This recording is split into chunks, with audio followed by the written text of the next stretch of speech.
pada video kali ini, teman-teman akan sedikit mendapatkan gambaran tentang gimana sih sebetulnya lembaga Dewan Perwakilan Daerah yang belakangan ini sempat menjadi bahasan mengenai rancangan undang-undang daerah khusus Jakarta. Nah, pada video kali ini kita akan mendengarkan lebih seksama gimana sih persepsi teman-teman mahasiswa mengenai lembaga tinggi negara yang satu ini. Kenalin, nama gue Nauli, gue dari Politik Angkatan 22. Gue Ray dari Sosio 22. Alin, saya Nabil Jalma Karim dari Politik Angkatan 2022. Oke, Nauli, ke kamu tentang DPD gitu ya. DPD itu ya sesuai dengan namanya ya, harusnya mencerminkan kepentingan daerah di pusat, menyuarakan kebutuhan daerah supaya dibuat kebijakannya oleh pemerintah pusat. Sebenarnya DPD itu secara umum dia merupakan lembaga yang resmi, lembaga formal yang kemudian merepresentasikan kepentingan daerah yang kemudian nanti akan dijaring aspirasi daerah dan kemudian disuarakan di dalam konteks pemerintahan legislatif, seperti itu mungkin kurang lebih. Sebagai lembaga pelengkap dalam sistem pemerintahan kita yang cenderung lebih ke arah bikameral. Di situ DPD berperan dalam menjembatani kepentingan yang ada di dalam daerah untuk dihadirkan dalam kebijakan publik tentunya. Belakangan ini kan kita ada bahas tentang UU DKJ gitu ya, Nauli. Nah, mungkin kalau Nauli sendiri membayangkan gitu ya, kira-kira DPD bisa berkontribusi apa sih dalam konteks tugas dan wewenangnya untuk undang-undang DKJ tersebut? Sesuai dengan wewenang dan fungsinya sih, yang tertulis dalam undang-undang juga ya, ikut dalam pembahasan rancangan undang-undang gitu.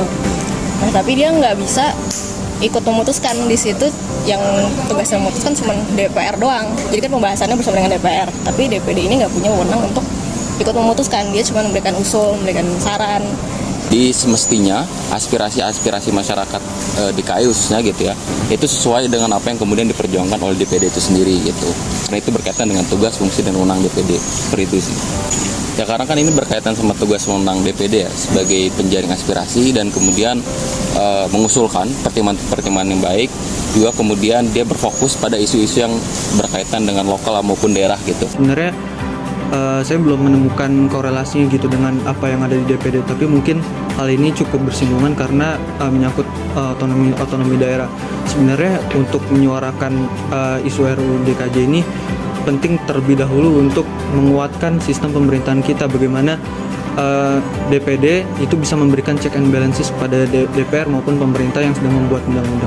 Sebenarnya itu. Nah, itu tadi hasil wawancara kita bersama dengan beberapa teman-teman mahasiswa mengenai Dewan Perwakilan Daerah dan juga tugas dan wewenangnya, khususnya dalam konteks bahasan rancangan undang-undang daerah khusus Jakarta yang seharusnya DPD memiliki tugas dan wewenang yang dapat berkontribusi lebih maksimal lagi di dalam pengesahan rancangan undang-undang ini. Cuman ya pada akhirnya kita tahu kontribusinya ya gitu. Kita mewawancari juga anggota dewan dari DPD RI.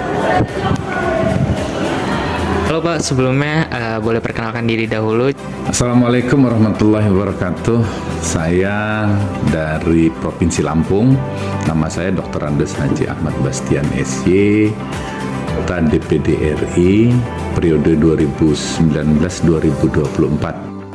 DPD RI ini dirancang berdasarkan hasil amandemen Undang-Undang Dasar Republik Indonesia pada tahun 2002 ya.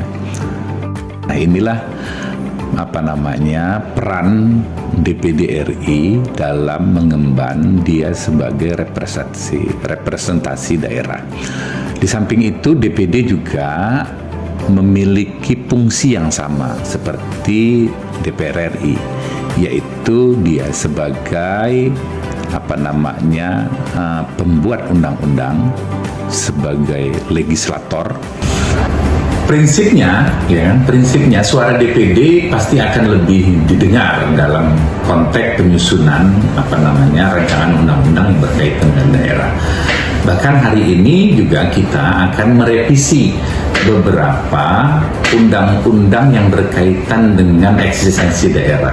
Satu lagi, saya lupa itu kabupaten mana gitu, bahwa itu akan ada revisi terhadap undang-undang itu, khususnya menyangkut masalah landasan hukum, cakupan wilayah dan karakteristik daerah. Sayangnya, pelibatan DPD akhir-akhir ini itu seperti hanya bersifat formal saja, karena masukan atau pandangan yang diberikan oleh DPD dan itu akan diterima oleh DPR itu hanya bersifat ya udah kayak ibaratnya kita di anak fisip tuh fafiku aja gitu.